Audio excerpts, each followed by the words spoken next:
What's up, everybody? Welcome to GoJo with Mike Golick Jr. That is me. With me, as always, a man whose fashion sense I found out apparently mimics college women currently in 2022. Brandon Newman. Brandon, what's going on?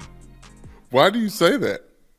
Because I just got back from Happy Valley this weekend for the Penn State game, and I have never seen more bucket hats back in the mix than I did this weekend on their campus.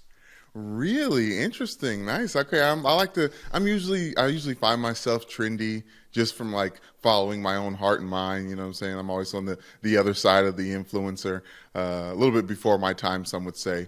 But yes, I'm glad I'm with the cool chicks of college. Yeah, I was truly amazed at the entire setup there, and I appreciate you thinking that you have just dodged the trends and you're not heavily influenced by the algorithm like everybody else. We're wearing what they want us to wear, Brandon. You were in Happy Valley. It was a bunch of white bucket hats. It was so strange. And we got a great show today. As always, download, subscribe, rate, and review GoJo wherever you get your podcast. Leave us a 5-star rating and a review. Make sure you check out the YouTube page as well at DraftKings YouTube channel. Subscribe to that and the GoJo of Mike Golick Jr. playlist. We're going to get a rundown of the entire slate of NFL games. We're going to try one time again, one thought, one item for each NFL game from the slate of games this weekend, and we'll see how that goes. We've also got Monday Morning Roses to give out around here because we are going to remember and hold ourselves accountable for that this week because you deserve that. We've got a World Series matchup set. We got a lot of stuff going on today. But Brandon, you mentioned the all white thing. So I was at my college football game that I covered this weekend was Minnesota at Penn State. It was my first time heading out to Happy Valley. I had never been there for the whiteout game, which was interesting to me because when you think of the Penn State whiteout game, I feel like for college football fans, it's one of those things you feel like has been around a lot longer than it actually has. Like the Play Like a Champion sign at Notre Dame got started during the Holtz era. It's not been there nearly as long as most people would expect it is, given the fact that Notre Dame's a place steeped in tradition. So is Penn State. Like the first sanctioned whiteout at Penn State was in 2007. It was the year before you and I got to Notre Dame, and the first whiteout was the Notre Dame-Penn State game in 2007 when a bunch of our classmates got to go out to Happy Valley and play the Nittany Lions. All of that was stuff that I learned for the first time heading into the game this week because I just thought that tradition had been a lot older, like most things surrounding Penn State football, because it's one of those big tried-and-true blue blood programs. Like most college football players, when you first get to college, the team is usually talking about this great game that happened the season before. That was it for me, Mike. It was hearing Golden Tate talk about, I think it was the first time Golden really got reps as a wide receiver, and Charlie Weiss was just like jawing at the DBs for Penn State at their all-white game in the 2007 game and said, just try to guard them. And apparently Golden Tate never left the field after that game. So there's folklore around that whiteout game that I had no idea about. But that's so random that it was the first time against Notre Dame. Yeah. So I mean, they've only been doing it technically since 2007, but seeing it in person, it truly was a college football bucket list item for me going into that, and lived up to the hype and then some. It was one of the most unique atmospheres in college football. Peak college football day, beautiful weather. Seeing the tailgate scene at a school that has something like north of 30,000 undergrad students on campus, such a different vantage point than going to school at a place with 8,500 undergrad and the tailgate size and such that reflects that. But the other thing that threw me off, Brandon, the all white makes it look like a cult. I was gonna say, Mike, you know me, and you know where I come from, and you know where my mind always is. And I was going to refrain from telling you how uncomfortable it makes me. But I'm glad that the whites are having their fun in the all whites.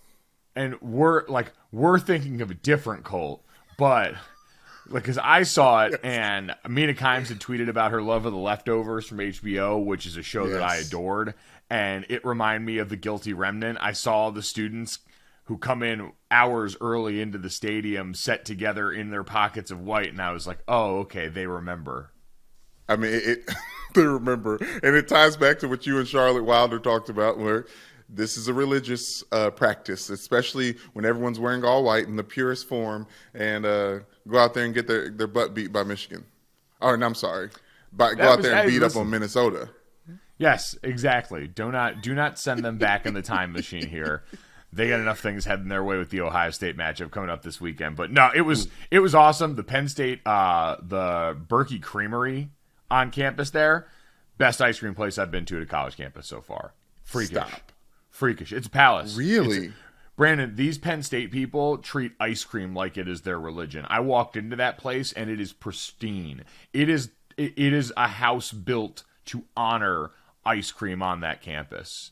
I thought I wanted to walk in and be able to say it was overrated. I had people chirping me when I put out a list of campus tangent ice cream spots I visited during my my fall football tour here. Nah, this one lived up to it, and the portions massive. The flavors rich and wonderful. It top to bottom was an experience. That I can truly say going to the creamery at Penn State was an experience. This adds to my evidence that Penn State and Pennsylvania as a whole is really just Northeast Indiana. The fact that they're handling ice cream and cream so seriously. So, Brandon, listen, thank you for that. As we had the discussion last week, you don't have to be geographically located in the Midwest to be in the Midwest. And spiritually, our brothers and sisters in Western PA qualify for that. So that was a fun experience. Awesome to check that out this weekend. We'll have plenty more on college football tomorrow, as we usually do on the podcast during the week here. But Brandon, we had a busy NFL Sunday that we talked about going into the weekend. Didn't really have banner matchups anywhere across the board. Kind of struggling to have. I think this week there was only one matchup. This was the stat. There was only one matchup between two teams that were both at or above 500, and it was the Colts-Titans matchup. Everything else, because of the teams that we had on the bye, was a struggle fest. Which is crazy because after I looked at it, the Colts-Titans just played. Like, we're already at the point in the season where we have that y'all just played. Yeah, the unique NFL phenomenon of, oh shit, we've got to play blank again. Right, yes. And in division phenomenon as well. So yes, so we had that going on, and so we thought it'd be a good opportunity to try and go back and revisit one time where we go through the slate of NFL games and attempt to give just one thought on it. And I can already feel the ground shifting below me, and it's not my first Los Angeles earthquake. So, Brandon, we're gonna give this a shot. Chills. Yeah, that's scary shit, Mike. Once that happens, you can't unthink about it. You can't undo it. Like it's an anxiety that happens living in Los Angeles that's below the surface for everyone, and you just remember when that shit happened. Like my first one, I remember running to the TV and just grabbing it because I was like, I can't lose this. I can't. Wait. So I do want to just for clarity's sake, for people that have been listening to this podcast for a while, when Brandon was living out in Los Angeles, he did not yet have either of his two beautiful children. I did not. So if you're thinking this man ran to his TV instead of to either of his children in the midst of earthquake-induced panic, that was not the case. Well, I should have ran to my wife, but she was in the shower, so I didn't really know how real it was for her in there. Sometimes I don't know if she's like go slip and fall. My dog started barking well before the real tremors hit, and I just saw that TV wiggling, and I ran over, but grabbed it with both hands. Gosh, Mike, my soul. It was like a child at that point. Hey, listen, when you're in your 20s and don't yet have kids, or in my case, when you're in your 30s and don't yet have a wife and kids, sometimes your TV can be that important. So, hey, or creamy on campus. Yes, listen, we all got our shit. We're just trying to make it through on the space rock. All right, let's go one time through the NFL weekend, Brandon. We'll start it off here and work towards Sunday Night Football. These games are not in chronological or 1 o'clock to 4 o'clock p.m. Eastern window order, so don't come at me. I organize these by order of interesting. And for that reason, Brandon, let's start off with this. Panthers 21, Buccaneers 3. Tom Brady and the Bucs are now losers of 4 of their last 5, including the last 2, which really ramp up the embarrassing meter of A Pittsburgh Steelers team that made a quarterback change because Kenny Pickett got hurt after the rookie Kenny Pickett was starting in that game. And against a Panthers team that appears to be at least somewhat in fire sale mode. I know a lot of people want to bring up the T word and use it like it's something bad. The Panthers should tank. The Panthers are bad and their quarterbacks are beat up. They sold off Christian McCaffrey because he's an expensive running back. But the rest of those dudes and that core that he left behind between Shaq Thompson, Derek Brown, Brian Burns, and then on offense, what you've got with DJ Moore, balled the fuck out and made life really uncomfortable for this Buccaneers team. So, Brandon, I would say coming off this one, as much as we're going to talk about, like, Tom Brady's the headline, right? Like, Tom Brady in this offense, for some reason, were able to only put up 3 points. And play calling seems like it's become an issue. Tom Brady and these receivers being on the same page, because you had Chris Godwin out there and you had Mike Evans out there and you had Russell Gage out there. You had the dudes all out there on the field. They just all took turns not making plays, between receivers dropping passes, Brady putting them off the mark. I'm still shocked that the Bucs defense let the Panthers run all over them. 176 rushing yards against the Panthers team. I don't know, man. I couldn't make that part make sense, because the rest of it, maybe I've reconciled myself to the fact that, like, injury in the beginning of this season to so many players in that wide receiver room, the lack of continuity on the field, obviously Tom's off the field stuff, and the offensive line issues all taking a while to work themselves out. I keep looking and going, all right, there's still a bunch of talent in that room, and eventually that side's going to be able to make it work. Defensively, I can find a lot fewer things to throw their way to help as to why PJ Walker's led Panthers offense was able to just run right through you. I think it's as clear as the Bucs don't know what they're fighting for. And as lackluster as playoff Lenny has looked out there on the field, one of the reasons why the Bucs are the worst rushing team going into this game, it looks like everyone's starting to feed off of that a little bit. Right, like even that Mike Evans drop at the beginning of the game, that obviously one of many, but that was the first big one. And I think in the post game press conference, Tom Brady got asked, like, did that have anything to do with the momentum of the game? It's like, no, that was the first play of the game. But I will say everyone looks a little bit disinterested right now. Everyone looks a little bit perturbed. Everyone looks like they're thinking about Tom Brady in the back of their head. Like Tom Brady is the reason why they'll have to win these games, and if he hasn't got it, then they don't got it. I wrote down lack of urgency is what kind of stuck out to your point about that. And that's a hard thing to levy at a group, because you're not down in the sideline or in the meeting rooms and you don't know, but it still is just different. Like, we had gotten used to in the last few weeks just so much attributing Tom Brady cursing out his team as passion, locked in, all those things, but it does manifest in other ways. I think the thing that you brought up too about the rushing attack is interesting, and how unsuccessful they've been. Leonard Fournette certainly doesn't look like himself, but you also have an offensive line that's had to rotate at left guard after their rookie, I think Luke Gedeke is his name, has really struggled in the last few games. And when we look around at all of the different styles of offense in the NFL right now, right? You have that wide zone scheme that's become so prevalent amongst the McVay and Shanahan teams. That's a really good scheme to erase some of the deficiencies your offensive line might have. Now, having a really good offensive line in that scheme certainly is a force multiplier. But when you're just running east and west and trying to get people moving fast like that, it can help you overcome one or two guys on your line not being so great. And I say that as a former, slightly above average college offensive lineman who loved running wide zone, because it's good equalizer getting people running east and west. When you run what the Buccaneers run, which is a lot of heavy down the middle runs that lead to heavy down the middle play action pass shots that are like big gap scheme plays, inside zone and duo, it's a lot harder to hide because you're right at the point of attack. And True. if you're getting beat so quickly right at the point of attack, it really starts to negatively affect this run scheme.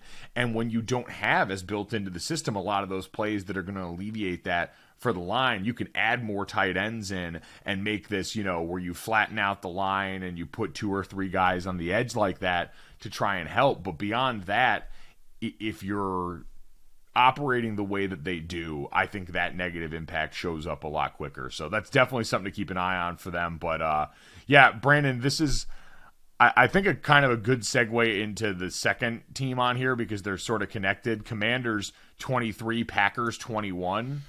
Man. Are people scared of Tom Brady and Aaron Rodgers anymore? I think at this point in time, they're licking their chops. At this point in time in the season, they're licking their chops to play them. At this point in time in the season. Yes. At this point in time. Because we're still acknowledging that as we go along, these would be 2 teams that you are very, very afraid of because of those quarterbacks if this still got anywhere near the postseason. Is that the insinuation? I would say so if the coaches weren't what they were.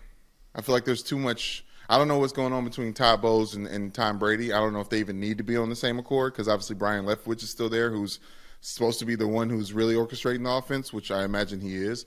But when it comes to Aaron Rodgers, I think there's just too much strife there between him and Matt LaFleur and his teammates and players. And he had the babysitter in the room and Randall Cobb, and he's out now. So I don't know who's there to babysit that wide receiver room like they need to. But the best wide receiver for the Packers right now is Adam Jones. Like he's just the most talented with his hands, the most sure. Adam Jones. Yeah, Aaron Jones. He's the most sure-handed catcher of the football for that team. The Packers are so interesting, man. You talked about a lack of urgency for the Bucs. Packers are a sloppy football team right now.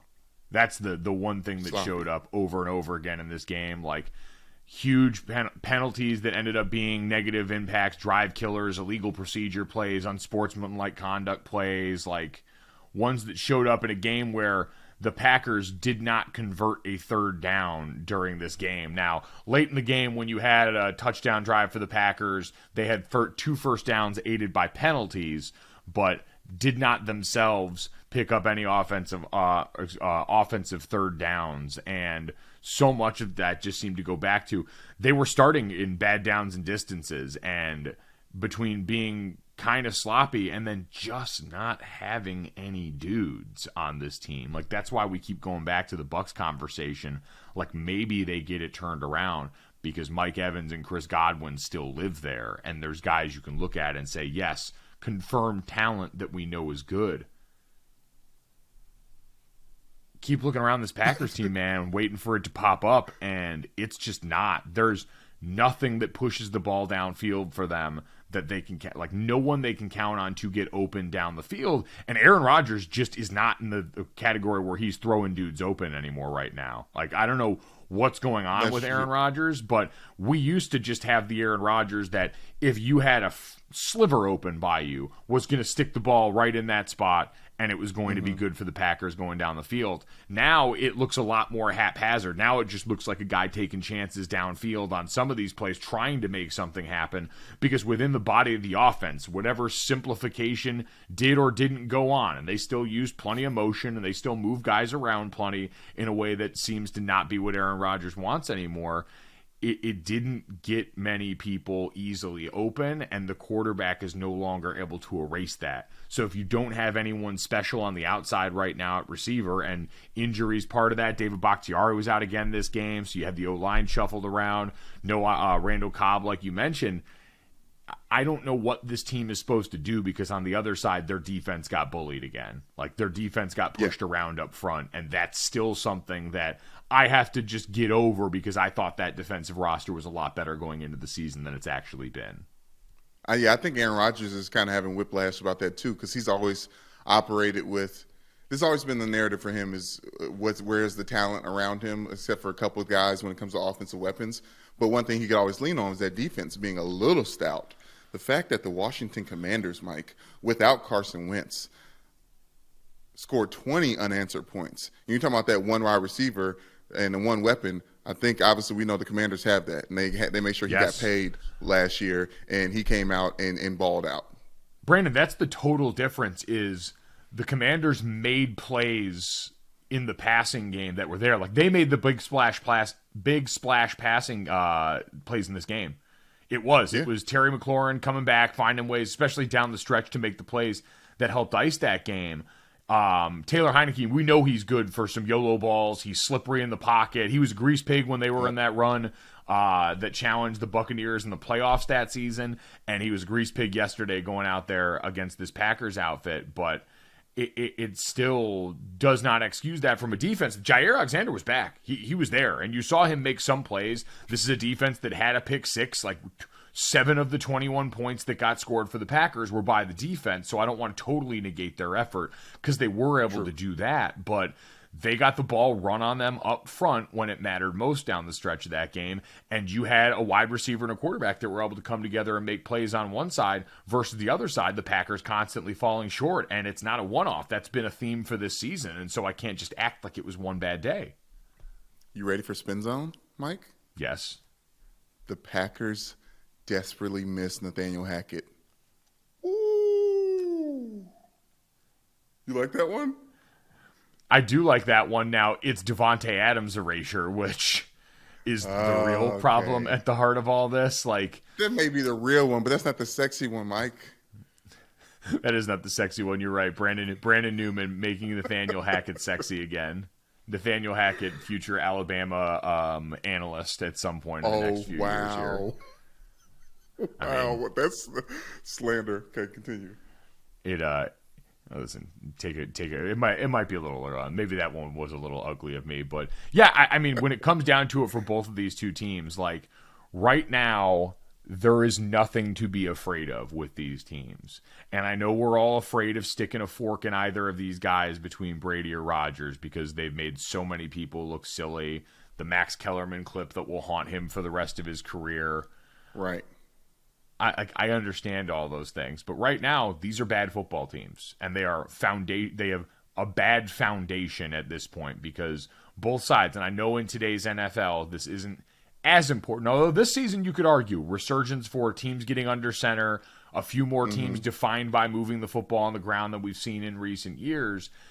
The Buccaneers and the Packers can't stop the run in any meaningful way on defense, and on offense, their offensive lines, they walked into the season both different and changed up front because of injury, retirement, and otherwise along the offensive line in ways that have clearly affected production. And then both lost, Devontae Adams, the best receiver in the NFL. That departure, we tried to do a lot more of, or we probably should have focused more on what are the Packers going to do without Devontae Adams than we did what are the Chiefs going to do without Tyreek Hill, because the answer on one side is a lot more resounding than the other. But for Tom Brady, and I want to give the credit to Mina Kimes because she was the first one that said this to me, was he misses Gronk. Like when you talk about a security blanket that someone's had for a long time in an area of the field, and I'd be curious, I haven't pulled it up, but the Tom Brady heat map from the game last night was back to looking a lot more like the Bruce Arians offense, where they're painting the sidelines with deep passes as opposed to the deep over the middle stuff that defined Brady's tenure in New England for so many years.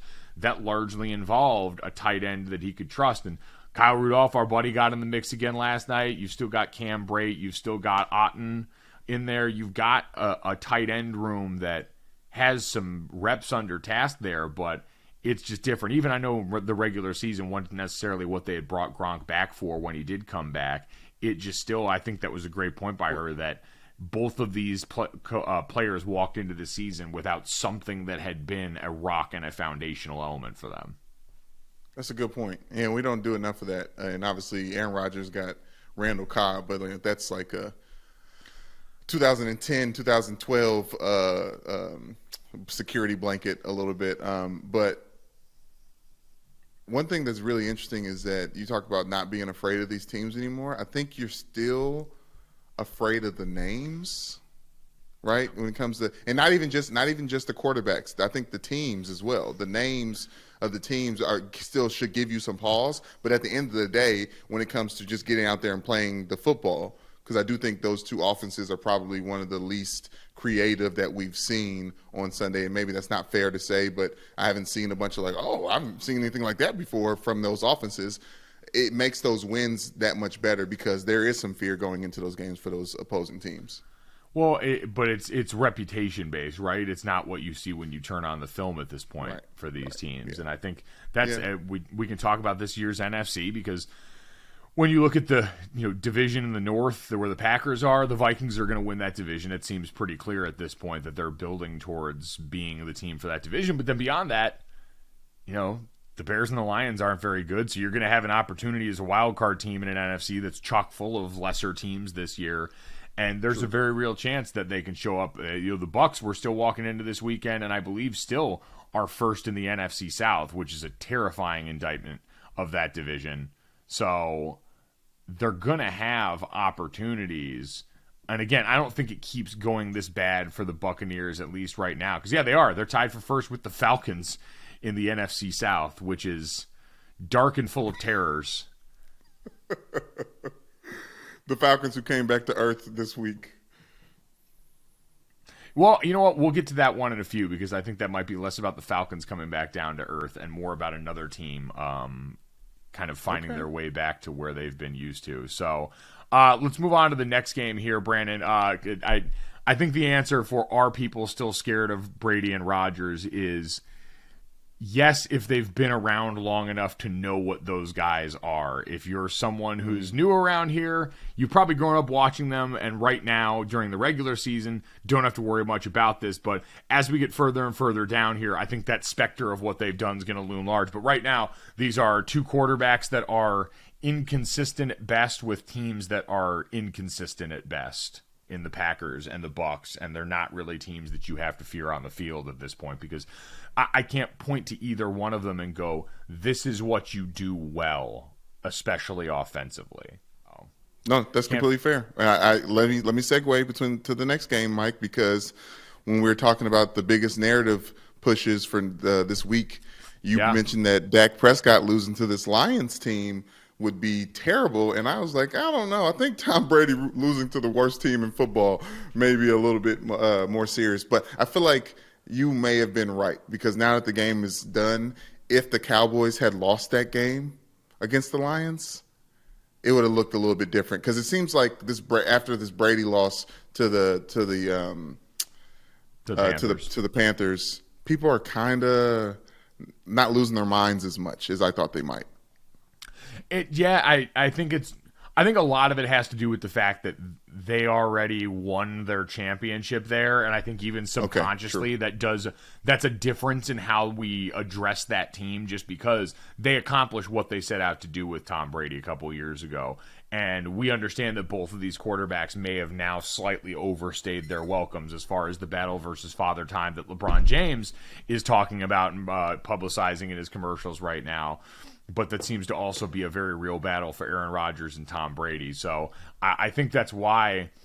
And it was a good point. And I mean, God, only scoring 3 points is a huge embarrassing note for that offense. And we probably should be making an even bigger deal out of it than we are. But Cowboys 24, Lions 6, we mentioned that would have been an ugly one. And Jared Goff made sure that wasn't the case, accounting for 4 turnovers on his own in this game. But, Brandon, I was super encouraged. This is exactly what the game plan was supposed to be like. This is what we have been begging the Cowboys to do. And while it didn't look perfect, that just might not be how the Cowboys win this season. They're going to win with a defense that was a part of two interceptions and 2 fumbles. Dak Prescott barely had to break 200 yards passing in this game. They had 32 rushing attempts versus 25 passing attempts. And Zeke Elliott out here hurdling people, Tony Pollard and him both being very productive, and Dak Prescott, they were able to get him a bunny as far as his first passing touchdown of the season late in this game when they were down on the goal line. They had a timeout, and it was rightly pointed out by Tony Romo on the broadcast. I'm sure they went over and lobbied for that and said, all right, if we can get the perfect play, and it was second or third and short down by the goal line. And if we can get the perfect play where Dak Prescott understands, all right, if it's not wide open and right there, I can't get this thing intercepted. We got to be able to go and end this game on our terms.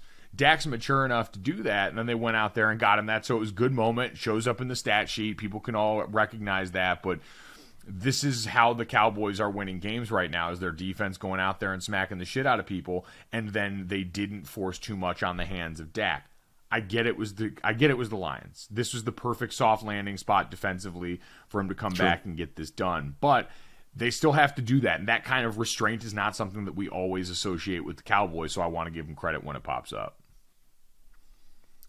Yeah, no, it's worth it. And like you said, I think it's important for that offense as a whole. Dak Prescott, his first touchdown drive was this of the season was against the Lions yesterday. Also, Ezekiel Elliott, first 2 touchdown game of the season came against the Lions yesterday. So I think it's important for both of those guys to kind of walk away and pat themselves on the back, even if it is the Lions, talking about names and reputation. But the Cowboys, I mean, I won't overreact and say that I was talking about the Cowboys fans and Cowboys Nation and being a little bit worried, but it did not look. Obviously, this was Dak coming back, so it's not supposed to look great. But he looked hobbled in a way that the Bucs look hobbled, in a sense of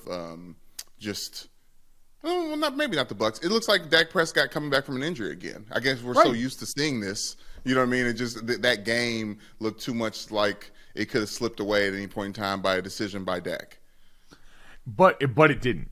And I think he still deserves credit for that as he's working his way back from injury right now. As does, and I think it's interesting now to frame it coming off the conversation we just had, the group in front of him. I know I'm predisposed to praising the Cowboys O-line because Zach plays there, but that's an offensive line that was beat up and shuffled around to start this season. We talk about the Packers and the Bucs all the time.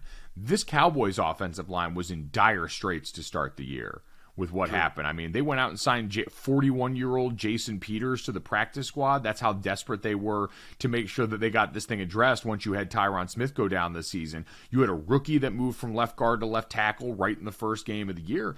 And so far, they've gone out and he's played, Tyler Smith, pretty damn well in stretches here. That group has been solid as they've been leaned on more and more to cope with the loss of Dak Prescott for that 5-game stretch. So they've addressed that in a way that those 2 other teams have failed to do so far, and I think they deserve a lot of credit for that. Yeah, but I think they've done a good job, but I think they're used to blocking for Cooper Rush right now. I think Aiden Hutchinson's 2 sacks on Dak was indicative of Dak holding the ball a little bit longer than Cooper Rush does. And obviously, Dak Prescott gets the money. He's allowed to do that. Yeah, I mean, I think we saw in the last game, again, like Cooper Rush, that situation wasn't ever going to be close to perfect. Dak Prescott is a markedly better quarterback than him. We're not going to go anywhere near that conversation.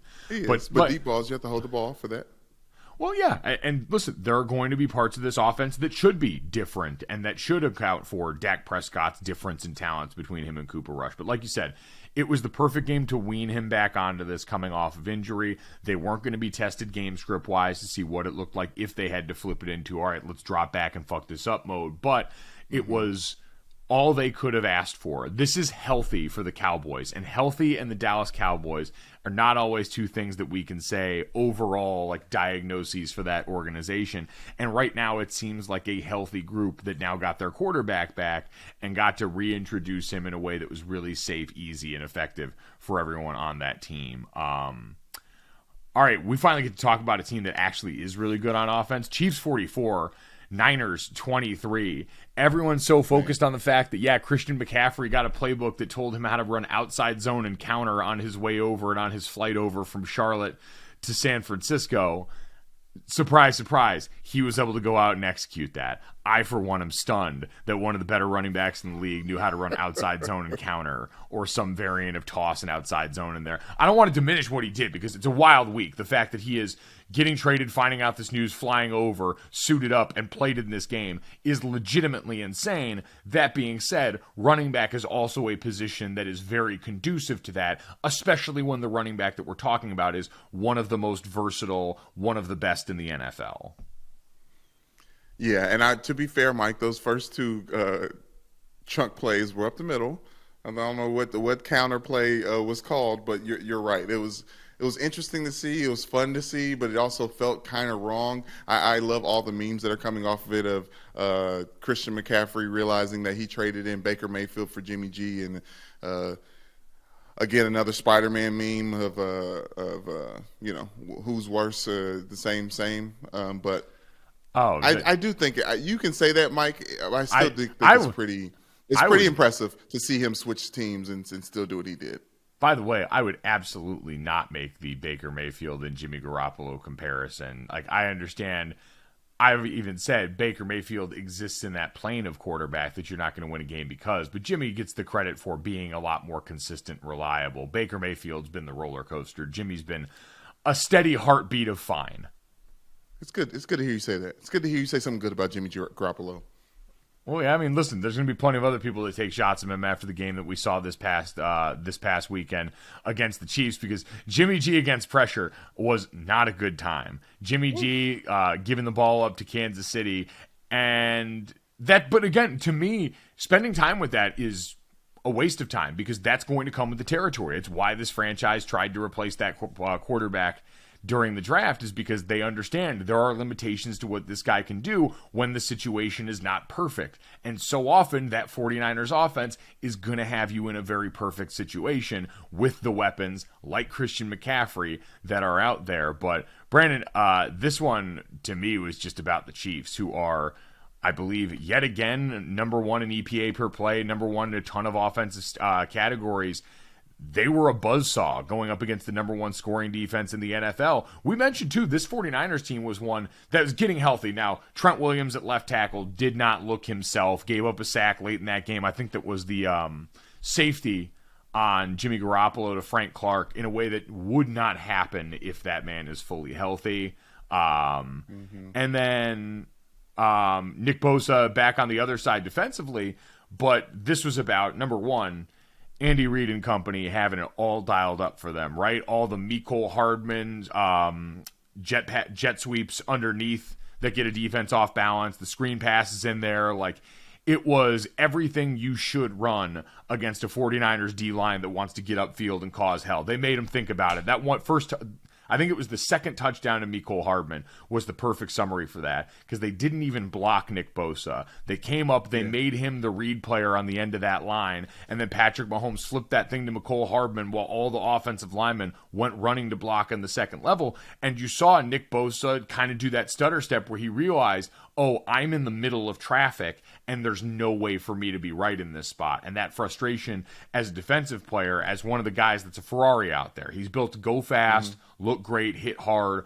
When you take that away from those guys in a way that the Chiefs' game plan did this weekend, it's going to make life really hard for everybody. But Patrick Mahomes, man, I said it when the Tyreek Hill conversation started. You got your game breaker playing quarterback on this team, and now that they're getting more consistent production, especially from Juju Smith-Schuster, the last few games have been big Juju games. 124 receiving yards again in this one. He's filled that role, and one that they haven't really had, of big body receiver who has been very sure-handed in the last few games and makes those extra effort plays underneath. It looks different, but the big plays are still there in this offense. Big Marquez Valdez-Scantling game in this game as far as taking the top off of defense. But they were smart, they were purposeful, and the talent is starting to show up on offense in a way that should continue to scare the shit out of everybody, because that is the best offense in the NFL right now. I think the continuity, obviously the talent's there, the continuity and the reps from things like this is the first game that obviously Patrick Mahomes has done his thing being the Harry Potter of the NFL, but the wide receivers for the Chiefs shined. And not even the wide receivers, the pass catchers for the Chiefs shined in a way that they hadn't before because of all the yak yards and things like that. But it was one of the first times like, oh, now everyone else on that offense is understanding how they can slowly chunk play their way down the field, if that makes sense. It seems like they're even better today than they were against the Bills because of how they got beat by the Bills. They absolutely, you know what, that's actually an interesting point. And obviously we talked about the differences between those two offenses, but that has been the adjustment for the Chiefs the last couple of years. And I think that's what we're seeing as much as anything is the benefit of them understanding who they had to be last year as the league changed how they defended them and who they had to be this year without Tyreek Hill as a field mover. You mentioned some of the other pass catchers on this one. It was, and God, no new phenomenon has better branding. It would go to me as far as things that have benefited from better branding. Brussels sprouts, number 1. Pickleball, number 2. And National Tight End Day at number 3. The National Tight End Day lobbyists got out here and did their thing because every broadcast, every pregame show was showing them some love. I think it's because a lot of those guys are just really likable, right? We've seen the Tight End U thing where it's Greg Olsen and Travis Kelce and George Kittle going there and shotgunning beers and all hanging out. It sounds like one big party down there at Tight End U. And so when you get, and we had the two founders, basically, the poster children for modern tight ends going up against each other, who in Brandon, little bit spooky, same exact stat line in this game.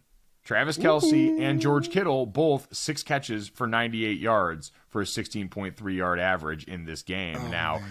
George Kittle got in the end zone and Travis Kelce didn't, but the Bash Bros of Tight End U and of National Tight End Day both made it happen. So happy National Tight End Day to you and yours, to our friend Kyle Rudolph and the many Notre Dame tight ends in the NFL, because apparently that is a holiday of note now because, again, they got the same agent that Brussels sprouts got. Same agent. They just knew we had to glaze that thing and put some caramelized onions with it. But yes, I think I love seeing Greg Olsen down there hugging the tight ends on Tight End Day. Like, it was just like obviously it was a Fox game anyway, so it just felt like full circle, because if it wasn't him, it would be Jason Witten. up there in the booth. Damn, like, that is true though. Like, this is how deep the National Tight End Day conspiracy goes. They made sure that Greg Olsen was on that game with those guys. Yes. Yes. I'm telling you, man, Von Miller's got to be sick, because Von Miller's the one that started this phenomenon of positional retreats in the offseason with the pass rush camp. Got to be sick, because right now Tight End U has really cornered the market on publicity for this shit.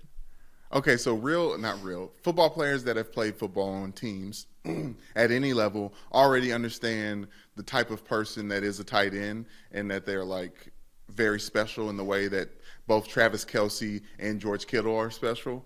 But is there any other position that needs illuminating now? I feel like all the positions now have proper reps. And reputations and understanding of like the type of player that is under that helmet. Oh, I think there's still a bunch that could potentially do that. I mean, God, running backs had to deal with people just saying they flat out don't matter. I feel like they could definitely use a good bit of PR here.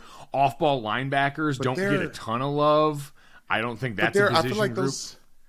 Those are those people that are like running backs aren't like tight ends in the sense of personalities. Like, very seldom, like, we had our friend Jonas Gray, who was hilarious and very funny and like kind of a jokester and kids. But like, running backs don't usually have that type of silly. Like, Mark Ingram is probably one that you can go to of like that has like a good personality. I disagree. I think a bunch of these guys have really good personalities here.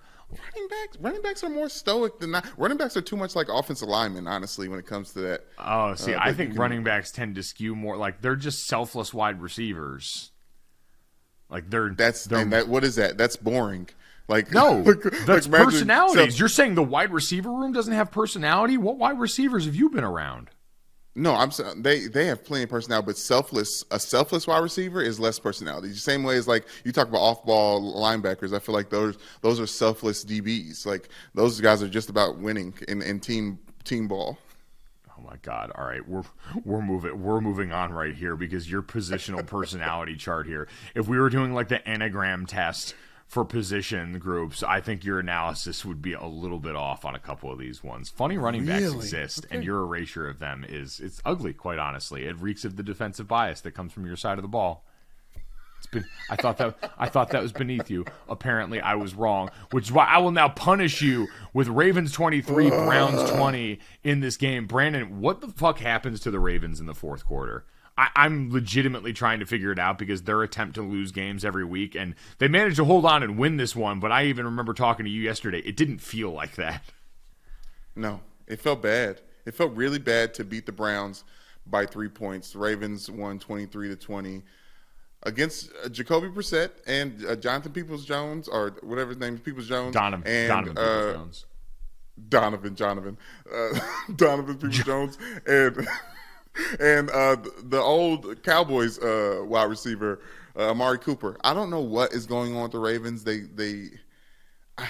Mike, I don't know. They're not good enough on defense to keep people out of the end zone when it matters. They were able to actually, butt up and keep the Browns out of the end zone, which was very surprising considering they really couldn't stop them.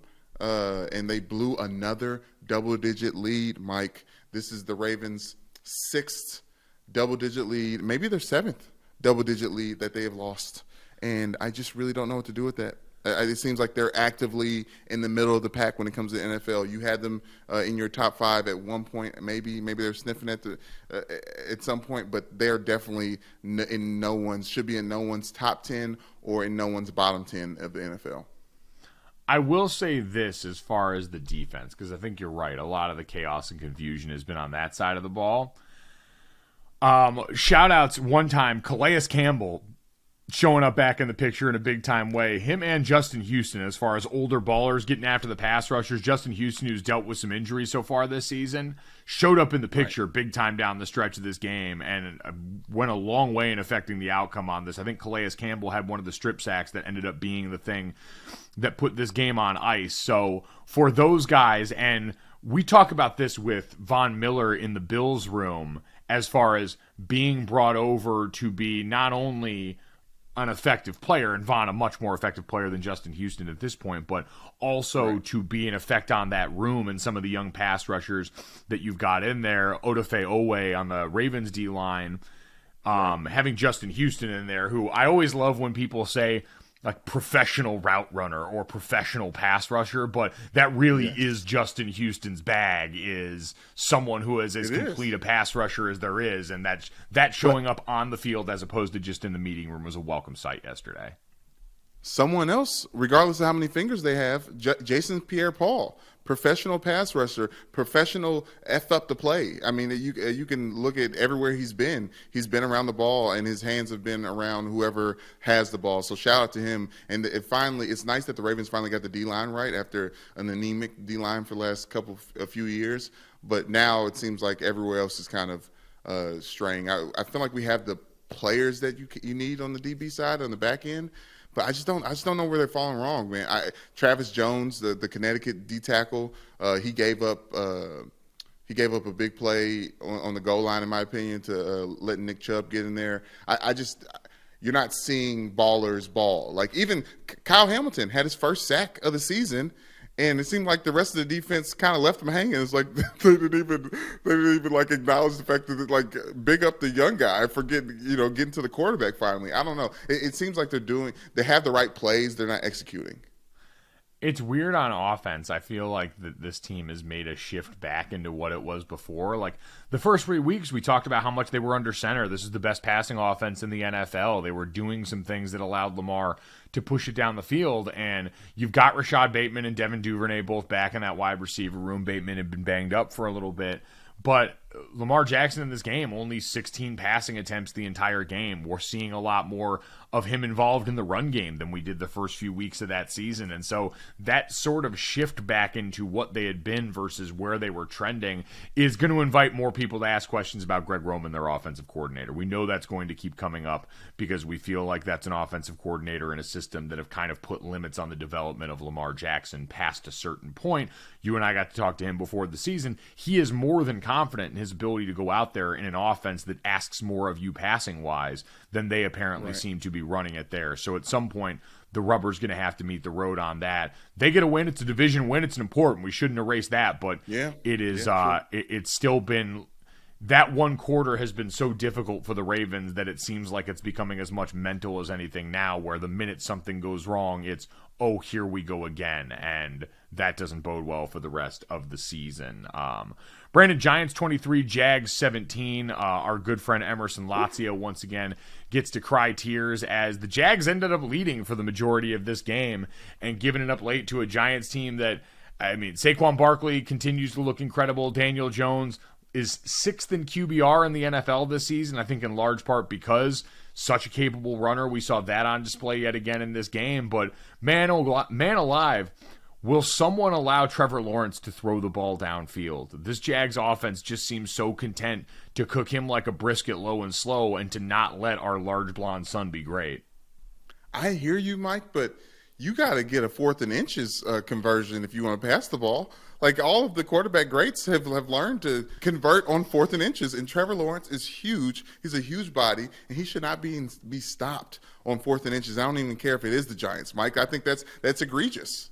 I saw, I think it was Aaron Schatz of Football Outsiders say yesterday, will someone teach these tall quarterbacks the Drew Brees pile jump that he used for so many years, where you've got 6-foot-tall Drew Brees who used to take the ball on those under center plays and just dive over and reach it over the pile. Trevor Lawrence is 6'6". He's massive. You could argue maybe it's further distance to take the ball from bottom to top, but it is an interesting point about what we see in those. He disappeared under the line and it didn't. It was one of the first times I've seen no movement on a quarterback sneak all season long. But yes, I hear you, Mike, and I would like to rebut and retort by saying it was not the Jags that gave it away. The Giants went out there and took that thing away, and it seems like it's consistent with New York football teams, and we'll get to the Jets next. But I was impressed by how Saquon Barkley. It's weird to see a game breaker in a running back position again, Mike. Is that fair to say? Like yes. It's just crazy Brandon, to see it happen again. We were never sure we were going to get this guy back, and he's been legitimately dynamic. Him and Daniel Jones both over 100 yards in this game, which is something like, man, if you're an opposing defense, how is that not the first thing that you are taking away from Daniel Jones? Like, I get some of it's going to be on read. I get some of it's going to be on read option plays, but you've got to have a better plan for addressing because it's the best thing Daniel Jones does. And I don't mean that to slight him, but we know what this team's basis is. It's the best thing that he does is affect the game with his legs. And if you are going to constantly let him go out there and get that, then you're going to have operations that end up looking like this where you lose games late. Okay, Mike. The best thing he does is one thing, but it's not the only thing he does because he passes the ball decently well, especially running and being out of the pocket and throwing the ball out of the pocket. Usually with Daniel Jones, if he's out of the pocket, he ain't throwing that thing. He's going to get about 10, 12 yards and get out of bounds or lower shoulder or slide, all the things that quarterback can possibly do. But Daniel Jones seems to be in his bag when he's moving his feet. But, Mike, I don't know. I feel like he's more of a threat. Obviously, they're 6-1, Mike. He's a clear threat running the ball and throwing the ball, and that's why you can't shut one down, because if you shut one down, the other one's going to get open. I'm not going to get too far up on the Daniel Jones praise. We have enough evidence. You can lean in. He's good like that. No, he's not, Brandon.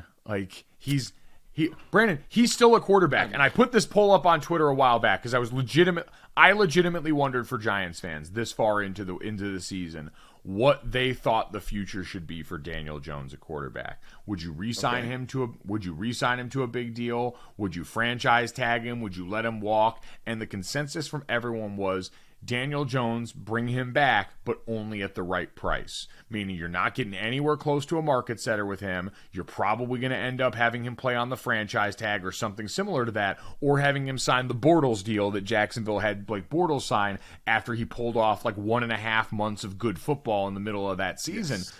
But Daniel Jones, it's not. There's a reason they didn't pick up his 5th-year option, and that's still evident here. He's got limitations as a player, and he is in year one of a new system that has definitely helped meet him where he is and put him in spots to go there. We also don't have to go too far the other way, and I don't feel like people are. This Giants team is not about Daniel Jones having taken some next step. When we talked to Julian Love on here, and this was not a slight, he said Daniel is doing a better job managing games this year, and I think that is a very accurate portrayal of this because this Giants team is about about what they are doing in the trenches on both sides of the ball. Dexter Lawrence has been outstanding on that defensive line. Kayvon Thibodeau is being put in positions to affect this game. The Giants O-line, which got dealt a tough blow yesterday. Evan Neal injured during that game. I haven't seen the long-term outcome on that, but that group have been blocking their asses off for Saquon. That's the identity of this team. It's not Daniel Jones going out there and winning you games. I think it is. I think it is, Mike, and I think it can be. And if it is not right now, it can be, because you talked about this 50-year player option getting picked up. Well, he's gotten better every year, and this is the first time he's got a system and a quarterback, and this is the first consistency the Giants have seen at head coach in a very, very long time, since Tom Coughlin, Mike. So I think you have to think about the ceiling that Daniel Jones could possibly put out there. Honestly, the only person that really made me start thinking about Daniel Jones differently was Kyle Rudolph, when he came on here and talked about DG, or what he's called, DJ. And when he gave him that little nickname, I was like, oh, DJ. Y'all calling Daniel DJ? Like Eli Manning's pick for the draft? Y'all really like him like that? And honestly, I'm rethinking. We were questioning the Giants for a long time. The more I see Daniel Jones play, the more I get quiet about questioning the Giants with that 6th pick overall. That's always going to be a hot button issue for Giants fans and me. I think if you were to ask me, because I was very critical of that pick, as many were when it happened, I would say 6 overall has proven to be a bit rich for Daniel Jones and the player that he has turned out to be. When did Saquon get picked up? 2nd or 4th? Yeah. Like they're winning the games for the guys that was their top 10 picks for these last couple of years. Saquon Barkley has at times looked like the best at what he has done in the league, even if I think that price tag is always going to be too rich for a running back based on the value we've seen other teams get later in the draft at certain positions. Daniel Jones has never been in the conversation for that. So to compare the two and the importance that they've had there relative to the draft picks, like there are, again, issues I had with both players being picked as high as they were. Saquon Barkley has at least been at times looked at as one of the best running backs in the league or close. Daniel Jones is not in that conversation. And again, I don't want to, like, you do this to me with these like average quarterbacks that you love trying to elevate beyond something that they are. I don't know why your kink is just average white quarterbacks. Well, because I'm a Ravens fan and I grew up with Kyle Bowler. Oh, that is, you know what? Never mind. I can psychoanalysis. That's exactly why this is happening. You're and predisposed to like average whites. And Matt Hasselbeck. But outside of that, I've just seen what, like, Mike, you're talking about. I think you're talking about the all 22 film too much, and I'm talking about like whatever happens, like in the flow of the game and the thing, and like just the balling of it. Like these guys are winning football games. Yeah, but wins aren't a quarterback stat. Hey, they are when you're talking about these games. They definitely are when you're in the business that we're in right now. Well, yeah, they definitely are. Well, I would say we're in the business of at times lazily analyzing and reducing quarterback play down to whose team wins. So there we go. We'll say the quiet part loud. Speaking of that, Brandon, Zach Wilson now 4-0 as the Jets quarterback. They get a 16-9 win over the Broncos. He has only thrown for 1 touchdown in that time period. So shout out to this Jets defense and to the real only takeaway I have for this game is if Breece Hall is going to end up lost for the years, and there were fears after the game that he had suffered an ACL injury, that's the saddest headline to come. One of the saddest headlines to come from this weekend on the injury front.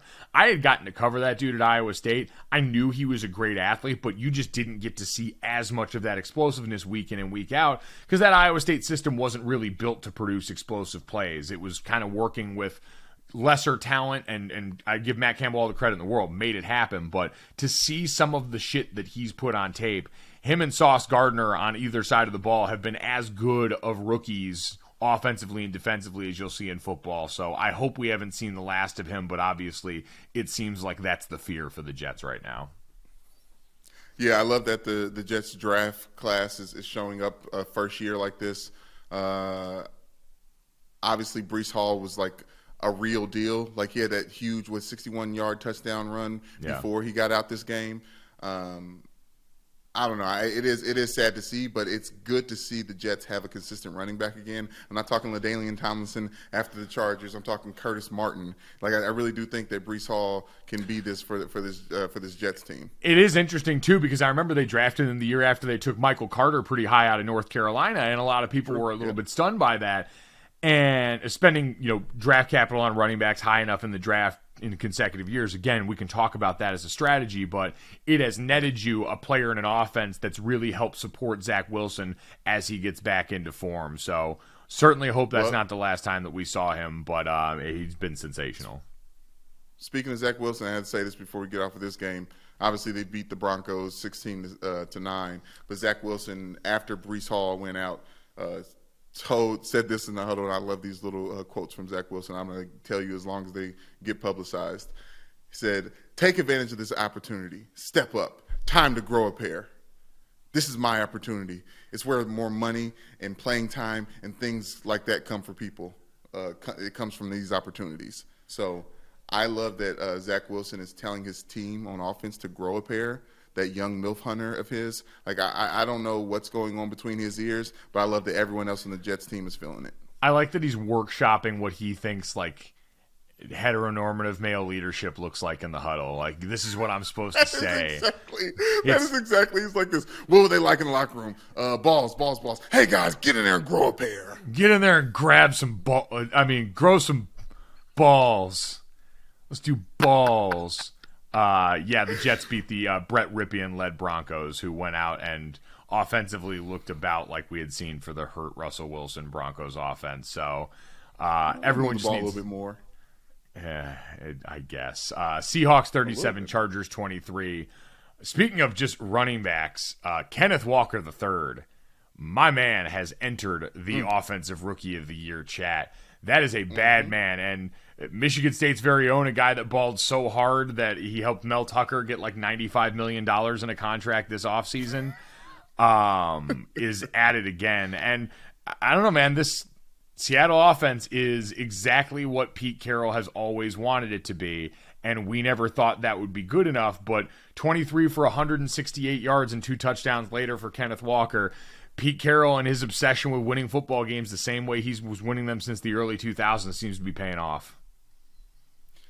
Mike, I don't know who had the Seahawks pinned to be in the top 10 scoring offense after 7 weeks in the NFL season, but you got to trust in Geno Smith. Like I said, this is my spooky Locktober pick of the week.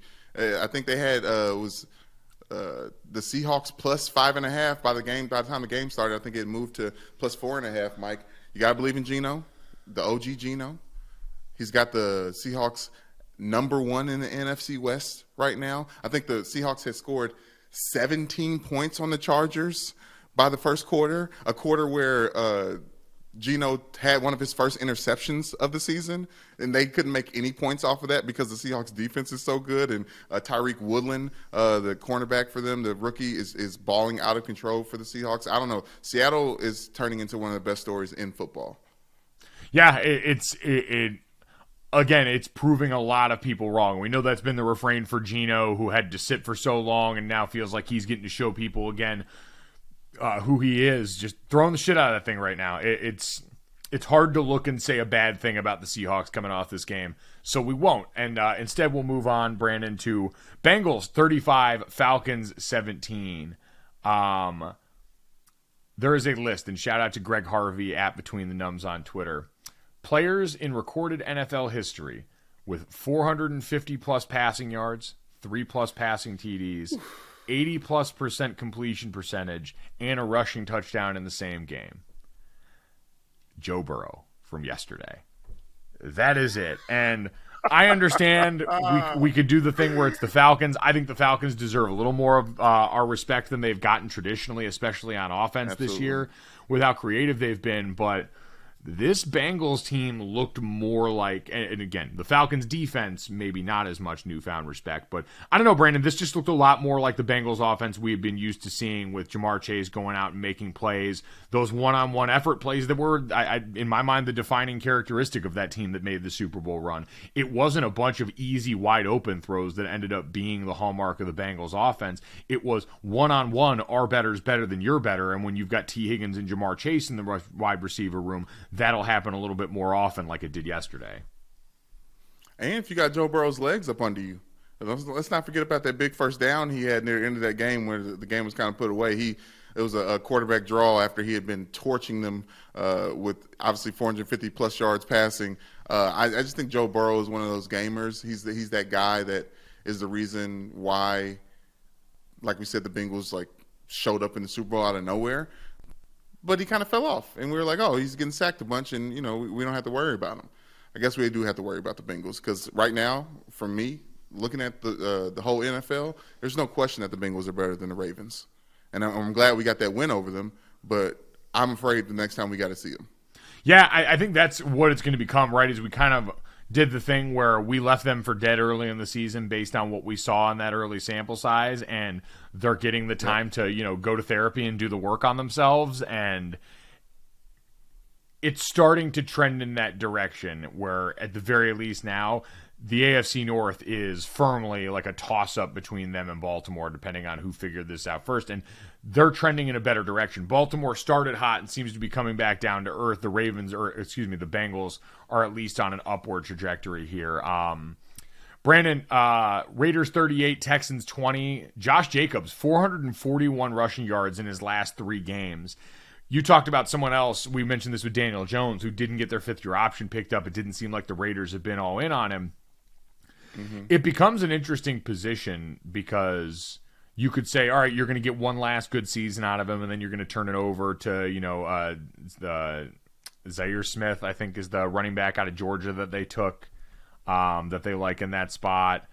Or maybe it's Zamir Smith. I apologize if I'm fucking up his name. But we haven't ever really talked his name much because, again, Josh Jacobs has been out here balling the last few games. You either get to cut him loose and he'll go sign money somewhere else for someone, and maybe this is truly like a one-year flash in the pan type thing with him, or you can end up going out because he's not going to be a market setter at running back. He's not going to be close in those conversations that now Saquon Barkley is probably going to be up and around again based on the production for this season. Okay. You might be able to get him back if you're the Raiders and you decide, all right, we made a mistake with that one. Hand up on that. That was our mistake. Signing a running back to one of these smaller extensions that's closer to like the Derrick Henry deal in the middle of their careers, in the middle of their 20s, and getting that there, and you'd be getting to that a year sooner than the 5th-year option. If you can get to that and get it at a decent number, might not be the worst thing in the world because right now he's been a huge part of the identity of this team up the middle. He has, Mike, but when you're not winning the games, I feel like everyone is kind of still up for grabs. I imagine Derek Carr may be safe because Devontae Adams came here to play with him. But as good as Josh Jacobs has looked, I feel like one of the reasons why he hasn't got the extension is that his play isn't leading to the winning. Well, he hasn't got it's a new staff that's come in here. It's a new regime. Like, Brandon, of course, he's a running back. It's not always going to be like that. Like, but it's just... Listen, I'm a Josh Jacobs fan. I think him and David Montgomery, when they both came in the draft, I thought I thought they were going to be like the 2 premier running backs in the NFL. I think I like David Montgomery a little bit more than I like Josh Jacobs now, but they're still kind of 1-1. But it's not that crazy now. 2017, I feel like Ty Gurley and all those, like the running back position was looked at differently, especially from a financial standpoint. Now they're thinking about putting wide receivers back there. So I really do think that this is just indicative of where the market is and less of his play. Yeah, I mean, again, it would have to be really the right number, or else you just let him walk and you count on the fact that you can go and make it work back there, and that Devontae Adams being in your wide receiver room is going to offer you up lighter box looks because you've got to be more worried about Darren Waller and Devontae Adams and the rest of that receiver core that they've put together. Titans 19, Colts 10. Brandon, not really impressed by either of these teams, despite being the only matchup of teams over 500 going into the weekend. The Titans, I will say, at least looked like themselves, right? You won games with Jeffrey Simmons and that defense going and getting after the quarterback. You won that game with Derrick Henry getting over the century mark for, I think, the 3rd week in a row. It all looked familiar, and so I'll give them the credit of at least saying they win to an identity, and that's how they've done this, even if we think Ryan Tannehill and them hit their ceiling last year, and it's not ever going to be as good as that, especially because you're in the AFC. They get the credit for that. The Colts, you had more bad Matt Ryan in this game with the pick 6. That was a huge swing in the balance of power in this game. We thought that maybe they had been trending in the upward direction, and that took a little bit of a step back. Yeah, talking about quarterbacks that lose their security blanket, Ryan Tannehill lost A.J. Brown, and we've seen real real signs of that. But I just think the real story leaving this game was the Colts have become an AARP program for quarterbacks, because Matt Ryan turned the ball over twice for the fourth time this season. And I just feel like he may be coaching high school football like Phillip Rivers in 2023 or 2024. It just doesn't seem like the Colts have found their answer yet at quarterback. And I think I looked up during the game who their backup was. We're not ready for him either. I can't remember who. I think it's Sam Ehlinger, isn't it? Yeah, Sam. Yeah, the Texas quarterback. Yeah, right. It's right. We've said some of the issues for the Colts have been like protection means having a quarterback who's not very mobile behind you while you've had some protection issues is usually going to be a recipe for disaster. See what we've seen at times for Tampa Bay Buccaneers and Tom Brady and how that's affected him. So there's certainly something that's a part of that. Brandon, last one, Sunday Night Football, the Dolphins 16, Steelers 10, as we get both Tua Tagovailoa and Kenny Pickett back from head injuries. Obviously, Tua's was the much more publicized one, and the scary incident after Thursday Night Football being taken off in an ambulance. Did you hold your breath like everyone talked about it? And I understand we've talked about how this is a violent sport, and we all probably need to reckon with that a lot more. Still, the first couple of times held my breath as Tua on some of these scramble situations just lowering his shoulder, trying to lower the boom on guys in the open field. Like, dude, that would be ill-advised for a quarterback normally, who's our franchise guy, who, forget even the head injury stuff, came into the league dealing with injury problems after having his hip break like a car accident when he was at Alabama at the end of his career. Mm-hmm. The advice from most quarterbacks, from most coordinators and coaches would be, hey man, slide. Let's live to fight another day. Tua clearly came back looking like he had something to prove to everybody that he was going to be good, and maybe to himself. Maybe he needed to go out there and fly around and play freely in order to feel like he was back, but it didn't make it any less uncomfortable to watch. I don't know, Mike. You should be nervous about quarterbacks who say they're going to do something, but like they're in the like this week is the focus, and then when the game comes out there, they just do everything normally again. Like Tua said, he was going to try to focus on, like the Russell Wilsons of the world, focus on not rushing so much as a quarterback and trying to air the ball out. And then this game comes, Mike. I wasn't wincing so much at him tucking the ball and running. I was wincing at every throw. I was wincing at a lot of things that Tua did during this game, and it wasn't what. You got an issue with that? Yeah. Well, I mean, especially what are you talking about with every throw? Because at the beginning of this game, I would argue he looked really good. I'll say it like Mike Tomlin said it. The difference in this game is the Steelers dropped their interceptions and the Dolphins caught theirs. Does that let you know what Tua was out there doing? It is true. But again, for his first game back from all this, I thought there was still plenty of the good out there. Now, you can fall back on the scripted plays at the beginning, which, man, Mike McDaniel can write himself a script. They came out there and beat the shit out of Pittsburgh in those first couple of drives. And we saw what this offense will look like. What it's at its best is Tua working in the RPO passing game there to Waddle and Tyreek Hill. Mm-hmm. Like that stuff when accessible. You saw parts of this DNA that really are super 49ers-ish when they got up under center, when they brought Ingold in, they ran a bunch of the outside zone stuff and legitimately helped work Pittsburgh off the ball. So I want to give them some credit for that, what they did executing at the beginning. Because again, Tua had also missed a bunch of time, and he's a young player who that's been the consistent through line for him is missing time. There's been no consistency or continuity, even to his best seasons. And when Tua, think about how Tua got his career started as a starter. He was inserted midway through a season where Ryan Fitzpatrick was top 5 in QBR in the NFL and came in that environment. He spent all of last year with the team flirting with trading for Deshaun Watson around the trade deadline. Nothing about this has been solid ground for this person to build on.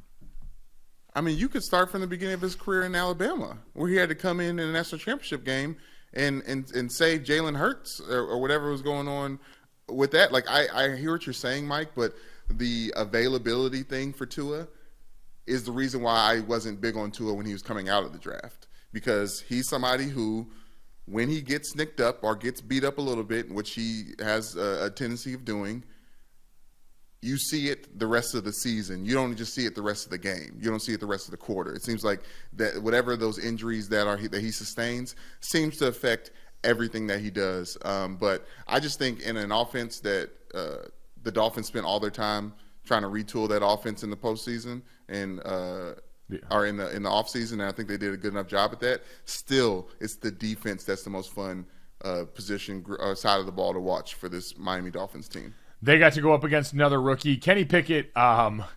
I saw someone say managed to throw 2 game-sealing interceptions in this game, which was really impressive. Well, because Tua was so bad, he gave the ball right back to them. I will say this for Kenny Pickett. I thought he looked pretty composed for the most part in this game, especially when they got into 2-minute drill. When the ball comes out on time for him, he made good decisions there. He can certainly extend plays a little bit. Kenny Pickett's problem is he is still learning where his limits are. Like, he's trying to play.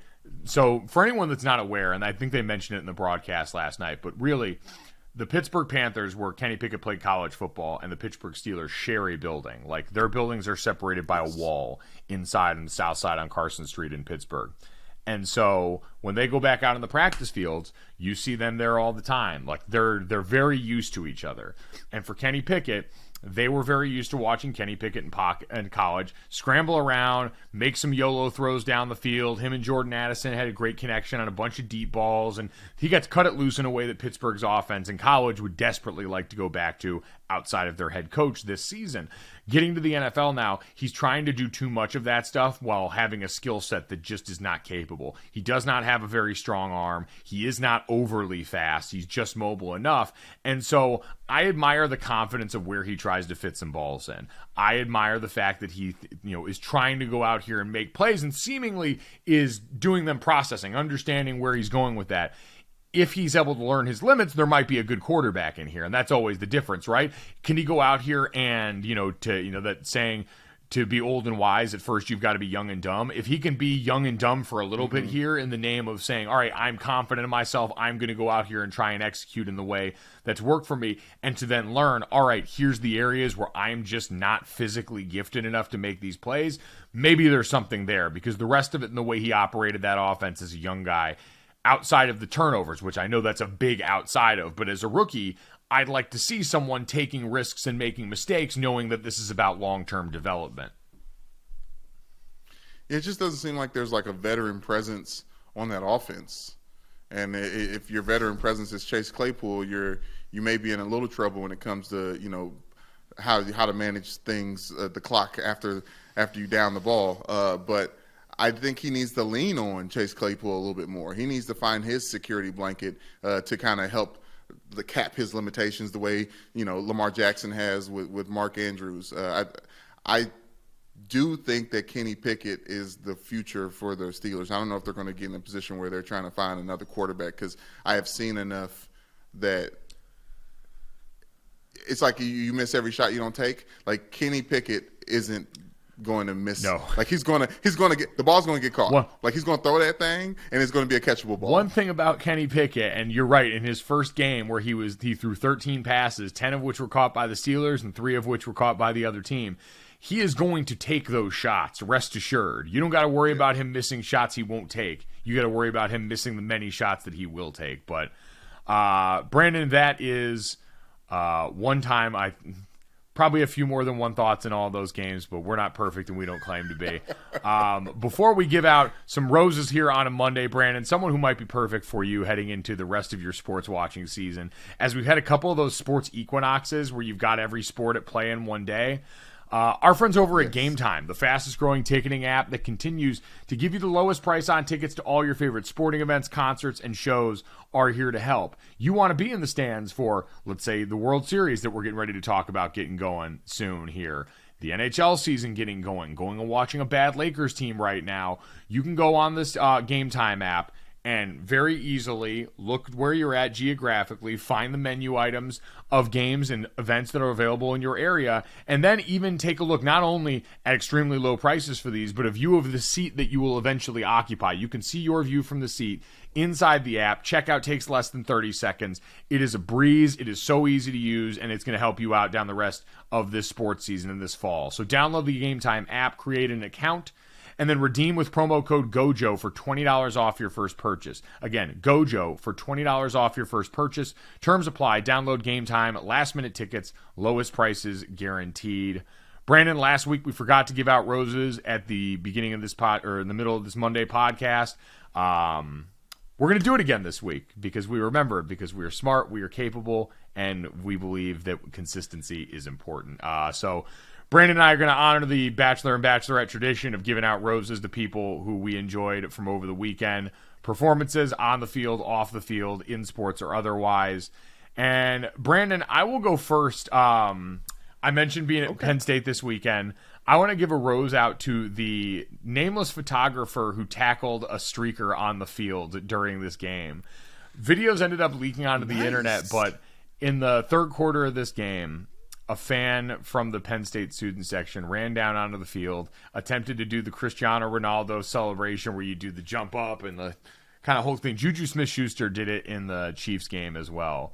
But went out there. He's a bigger guy. He was, he was probably a former high school offensive lineman, and he's running around out there for quite a bit of time.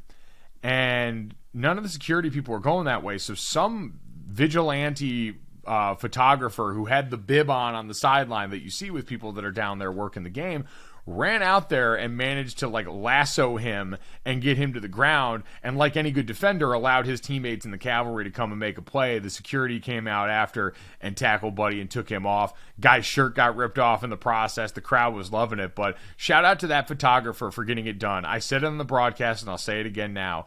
I am hopeful that Nicole Arbach, college football writer over at The Athletic, will be able to continue her proud tradition that she does better than anybody else of finding the obscure fans and characters around college sports and managing to land the exclusive interview. It always takes that one person, Mike, that one brave soul. It's like, you know what? Let's put an end to this. It was Bobby Wagner a few weeks ago in the NFL. It was this brave photographer with a very expensive camera, I'm imagining. He left the camera on the sideline, so he was smart enough to do that. Okay. Who's your first rose going to, Brandon? My first rose is going to go to a defensive player, Mike. DB for the Miami Dolphins, and you're going to help me out with this last name. Noah Igbenogany. Guys, Noah Igbenogany made the game-clinching interception in Sunday Night Football, picking off Kenny Pickett, where he probably could have ran and got out of bounds and kept that drive going, and maybe the Steelers won that game if that had happened. Instead, he decided to take the shots that we're talking about, throw it to the end zone. I think Washington was there waiting for him, and you got Noah making his first interception of his career. The DBs putting their stamp on the game in a very real way and winning it for the Dolphins. It was just nice to see, Mike. It was just nice to see. And it's also great to see somebody just get their first interception. I love it. It's just nice. It's just nice. It's just nice. Well, you know what, Brandon? Rose, Noah. In the interest of being nice, then I will also do this because I feel like so many of the headlines around this team have been negative this offseason. And this player is one that's always very interesting and difficult to talk about. This rose will go to Chris Paul, who got his 11,000th assist as the Phoenix Suns beat the Clippers 112-95 on Sunday night. And Chris Paul is someone that I think we wax and wane between calling a top 5 point guard of all time, I think rightly based on what he's accomplished, and also not loving the fact that he seems to always, even going back to his time at Wake Forest, be hitting people in the nuts. And so this man contains multitudes. He also dishes out multitudes. He's been a huge, important leadership piece of this Suns team that hopefully DeAndre Ayton and Monty Williams just figure this out and talk this thing through, because this Suns team is one that could still be pretty interesting in the West if they did. 06 Rookie of the Year, Chris Paul. He joined John Stockton and Jason Kidd as the only players in NBA history with 11,000 assists. He's also the first player in the league with 20,000 points and 11,000 assists. So a pretty unassailable resume for Chris Paul if he would just stop hitting people in the dick. Yeah, and disappearing in the fourth quarter. But neither here nor there. Roses for me, Mike. My last one, stick with football. Taylor Heinicke. Taylor Heinicke. Will you accept this rose? 20 for 31, 2 touchdowns and an interception, outplayed Aaron Rodgers. The reason why the Packers are sitting there looking at themselves wondering what the hell just happened is because they lost to the Washington Commanders, not by Carson Wentz's hand, by Taylor Heinicke's sure hand, the backup that's just waiting for his opportunity. He led for a comeback in the third quarter, helped them win in the fourth. He had a couple of big plays. The biggest part of this game, though, Mike, for me, is that every game that he plays 60% of the snaps or more, he gets a let me look at the bonus money. Oh, he's got a fun contract. $125,000. He got a $125,000 bonus every time he plays more than 60% of the snaps. And he says that every time he does, he celebrates by buying a pair of Jordans, and usually in the opposing team's colors, Mike. So he has a pair of Jordans coming in the Packers colors, and he says he might buy them for the entire team for this win. So shout out to Taylor Heinicke, dripping down, sneakerhead, using that bonus money for all the right reasons. And he's just a dog, Mike. Talking about people have dogs in them. No one talks about the dogs in Taylor Heinicke's chest enough. Well, I think we did for a long time, and then you realize that, again, that dog has limitations to its bite as opposed to its bark. And here he goes. And I'm just saying, he does. I'm going to stand up for these mediocre white quarterbacks, even if you won't, and you on the offense side of the ball.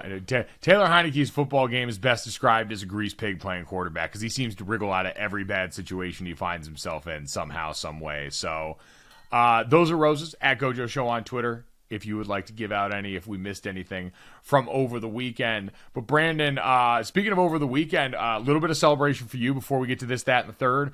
Brandon Newman, Spooky Locktober underdog play of the weekend, is now 2-1 on the season, on the month here. Seahawks +5 at the Los Angeles Chargers. So congratulations to you, good sir. Thank you. I did not fare quite as well. College football picks over the weekend. UCLA +6 and Ole Miss +2, both L's on that one. Oregon stomped the shit out of UCLA at home. And then Ole Miss lost to LSU, who is quietly 6-2 and ranked back in the top 25 right now. Brian Kelly's kind of got that thing rolling down there. Texas versus Oklahoma over 60.5, almost cashed in the first half. That one was sure and true. And then I won't count it, but I ended up putting UNLV +26 on my ticket, and that one also ended up cashing. Notre Dame got the win there, and I just said has not gotten to a place where they deserve to be favored by 26 points over anybody. And so made some money off that, emotionally hedging. Didn't want to say it in public and sound like a hater before, but just like Russell Westbrook eating that hot dog on the bench, I went over and threw money on that and made it in silence this weekend. NFL, we got a chance to go for a clean sweep. Jets +1 and Cowboys -7, both cashed as winners. And Bears Patriots coming up tonight. The over/under got it at 40 for that. So if that cashes, we will go 3-0 for the first time, college or pro this season, and that'll be a big boost because again, so far it had been rough, 15, 25-2 on the season. So that is our gambling weekend in review here. Brandon, with all that being said, do you know what time it is, good sir? I think I do, Mike. I think I do. Last full week of October. Oh, wow, it is. Oh. Halloween's next Monday, Mike, so get ready. But as of now, hey, that girl is pretty wild now. This, that, and the third. That kind of girl you read about. This, that, and the third. That girl is pretty kinky. This, that, and the third. I really like to taste her. This, that, and the third. She's alright. She's alright. That girl's alright with me. Yeah. Hey! All right. I like the energy here, man. She's a super freak. She's super freaky. God damn it. It had been so long since I stepped on the end of this one. I should have known. It is the last week of October. That's insane. Ooh, that fast, baby. That fast. Great energy here. At GoJo Show on Twitter. Download, subscribe, rate, and review wherever you get your podcast as well. Leave us a 5-star rating and tell Brandon how super freaky and wonderful his This, That, and Thirds have been so far in this month. Well, You commented on how I didn't use this, that, and the third enough, so I forced it in this one over and over again, even though I just wanted to say super freak so bad. That's why I had to step on you in the end, because I had to get super freak in there. Super freak, yow. Listen, I'm not here to meaningfully question your message, to just send subtle barbs to take shots at your confidence along the way. Of course. Brandon, let's get to this. We got a World Series set. The Astros and the Phillies are going to meet in the World Series that'll get started on Friday of this week. For the Astros, it is their 4th World Series appearance in 6 years, and they have not lost this postseason. They completed their sweep of the Yankees, and it was... Score-wise, this last one was close. The Yankees had a couple of good shots here. Master Bader, who had been great for them in this postseason, once again, the best hitting weapon on this team during the postseason. But, that one wasn't overly close. And then you have the Phillies on the other side, Brandon. So sort of the total opposite in how this is framed. The Phillies made the new expanded postseason, so they were the last team to make the postseason in the National League with just 87 wins. They ended the second longest playoff drought in the majors, behind the Seattle Mariners playoff drought that got ended this postseason as well. But they snuck in the back door here. They are just the 6th team since divisional play started in 1969 to also reach the World Series after a managerial change. Remember, they were 22-29 when Rob Thompson replaced Joe Girardi in the middle of this season. So on one side, you have a team that's been one of the dominant forces of baseball in this decade and survived a cheating scandal, put Dusty Baker at the helm for this team, and came out on the other side still caving people's heads in and have a chance to cement themselves and continue to cement themselves as the dynasty of this era, going up against a Phillies team that was not supposed to be here. And if it were in an old playoff format, literally would not be here. And so if you're Major League Baseball, you can feel pretty validated in the fact that the postseason format that you have been trying to go ahead and push into here because you wanted to get more into postseason baseball. It's kind of like when you had the play-in tournaments in the NBA net you some pretty immediate results and got people excited. Having the Phillies as a representative in the World Series is one, indicative of how wild baseball is, that you can play all these games over the course of a long season and they can end up not meaning a whole lot of shit when it gets to this point in time in the year, but also adding more of these teams provides opportunities for this and for fan bases like this, which I'm sure if you're Rob Manfred and company that you like here. Also, shout out to Bryce Harper, had what'll be the iconic moment. If the Phillies are to pull this off, maybe there's going to be some moment from the World Series that ends up topping that, but I'd imagine if they were to put together a Phillies championship DVD, that Bryce Harper 2-run shot in the bottom of the 8th probably ends up making the cut on that. It's what you brought Bryce over here to do. Everyone talks about his knack for big situations. He had batted .400 with 2 homers and 5 RBI during the NLCS, and had that moment to cap it off that I hope someone has already in Philadelphia set to dreams and nightmares by Meek Mill, because that feels like the Philadelphia rite of passage it deserves.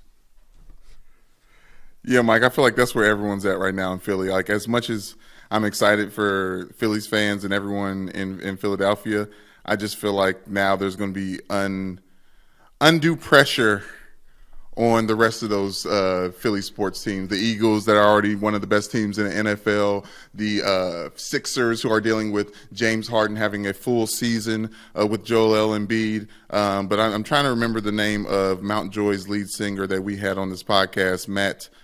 Do you remember his last name? I'm thinking about him a lot, though. Matt Quinn. Matt Quinn. Yes. I'm thinking about Matt Quinn and all those childhood memories tied to Philly sports moments and the importance there. So I am happy for the city, because I do feel like everyone talks about Boston and things like that. I feel like Philly's one of those sports teams or sports towns that I root for, that everyone can kind of root for, because they've had these droughts. I would debate Philly's rootability for outside fan bases just because of that. Really? Well, I think that fan base has a perception, and it's not one that I ascribe to. Like, my dad played for 6 years for the Eagles. I love that city. I think it's a great sports town, yeah. But it doesn't have the best reputation with other fan bases, and they're perfectly fine with that. They don't want other fan bases to like them. They want them to like them, and so that'll be exciting. We'll obviously get plenty more coverage on that. We'll get to talk to some of our friends about what to expect in the World Series coming up. But Brandon, What you can do in the meantime to make sure you're looking good and feeling good for the World Series is peep our friends over at Knock Around Sunglasses. We've talked about the Dugout Special Edition sunglasses that have been great for this postseason. Special designs there for polarized sunglasses that cost right around $30 a pair. And if you don't like the sunglasses they've made up for you already, Knock Around's got plenty in the custom shop, 15 different frames, tons of colors. You have over 1 billion possible combinations that you can kick around in the custom shop. So if you want to get them for your favorite teams, you want a Phillies pair of sunglasses, you want an Astros pair of sunglasses, which, man, oh man, outside of Houston, you want to talk about a team that's hard to root for. I can't imagine there are many people getting ready to support them. But if you want to, Knock Around will support you in your endeavors. Knock Around sunglasses are high-quality polarized sunglasses at a truly affordable price. And right now, our listeners get 20% off. Go to knockaround.com, enter code GoJo, get 20% off. It is that easy. Knockaround.com, promo code GoJo, 20% off.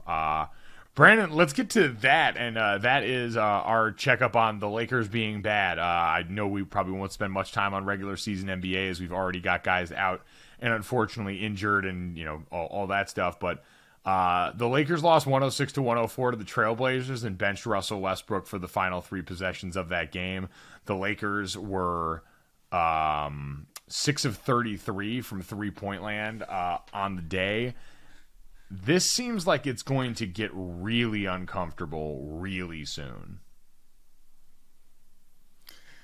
I think we're there, Mike. I don't think it's Darvin Ham's fault. I don't want to put blame anywhere. But if I had to, it would be Russell Westbrook. Mike, the shot that he took, the last shot he took in regulation was egregious. LeBron James did one of his throw up the hands motions, like when J.R. Smith wouldn't try to dribble the ball out in that game 1 or game 2 of that NBA Finals back in the day against the Warriors. It was that moment, Mike, where everyone had their hands up or their hands in their head. And I don't know if Russell Westbrook is watching film on himself, but if he is, it's going to be hard to come back from this one. I'm trying to find the exact... Oh, yeah, here it is. Mark J. Spears, the basketball writer over at ESPN. Russell Westbrook has shot 4 of 26 from in his last 2 games per Elias. That's tied for the worst field goal percentage over any 2-game span by a Lakers player in the last 50 years with a minimum of 25 field goal attempts. Do you know that player that he is tied with, Brandon? I could probably guess correctly. 15 years? 50 years. Last 50 5-0. years? I was going to say, okay, Meta World Peace. No, he is tied with himself from January of last season. It's not sweet out here, Brandon. What's the third? What's the The third is actually super interesting. So this weekend we talked about Chiefs and 49ers. And the Chiefs, it ended up being a blowout by the end of that game, and so they got Jimmy Garoppolo and some of those guys out of there at the end, and ended up putting in former Iowa State quarterback Brock Purdy into that game. Brock Purdy, who ended up going out and completing a 20-yard pass to Ray McCloud, made history in that moment. Really? Made history in that moment. So Brock Purdy was the final pick in the NFL draft in the season that he was drafted. Yes, Mr. Yeah, he was Mr. Irrelevant. Mr. Irrelevant. There have only been 7 quarterbacks drafted in the final pick of the draft. Since 1936, 7 quarterbacks have been Mr. Irrelevant. Now, obviously, that's been different years. The draft used to be a lot longer, like when my dad was getting drafted and all that, versus the 7 rounds that we have now. Chad Kelly is the only other one, the Broncos quarterback out of Ole Miss in 2018, to even play in a regular season game. And he had 1 rush for -1 yards in that. Brock Purdy becomes the first Mr. Irrelevant quarterback to complete a pass in an NFL game. That is insane. And also so disrespectful considering how decent and good he was at Iowa State. But good for him. Yeah, I think that a lot of people were surprised. And listen, the things after 2020, that 21 season for Iowa State was a lot less cute, fell off a little bit more. But the talent in that room, I mean, We talked about Breece Hall, who was on that team, Brock Purdy, who was on that team. There's Charlie Kolar, who's a tight end, who I believe was a guy that got drafted off that team. There's going to be multiple pros from that offense from that year, and so you can question him falling there, but an historic occasion where Mr. Irrelevant now gets to go out here and enjoy his day in the sun. He ended up in this game, for what it's worth, I believe, throwing 9 throws for 66 yards and an interception. So he made sure he was going to be the first. He was going to quote our friend Torian Smith, some people say act like you've been there before. Brock Purdy acted like he was never going back and made sure he got the full experience in that game. We hope you got the full experience on this podcast on an NFL Monday.